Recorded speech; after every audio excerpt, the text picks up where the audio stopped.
Supreme court में नैब तरमीम case की समाअत। इमरान खान को बजरिया वीडियो लिंक अदालत में पेश कर दिया गया। समाअत के दौरान चीफ जस्टिस ने हिदायत की कि इस्लामाबाद हाई कोर्ट से नैब तरमीम के खिलाफ केस का मुकम्मल रिकॉर्ड मंगवा लें। चीफ जस्टिस ने इस्तफसार किया कि इस्लामाबाद हाई कोर्ट में नैब तरमीम के खिलाफ दरखास्त कब दायर हुई।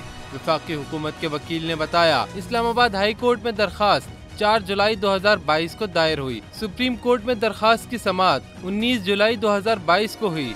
चीफ जस्टिस ने रिमार्क्स दिए, ये तो बड़े ताज्जुब की बात है कि नैब तरमीम केस 53 समाअतों तक चलाया गया। चंद तरमीम से मुताल्लिक केस सुनने में इतना ज्यादा अरसा क्यों लगा।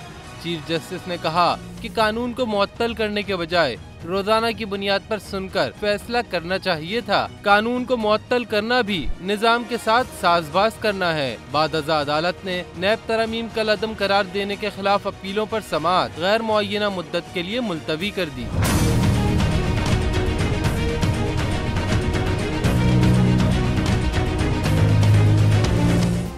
सब्सक्राइब करें और बेल दबाएं ताकि कोई खबर रह न जाए।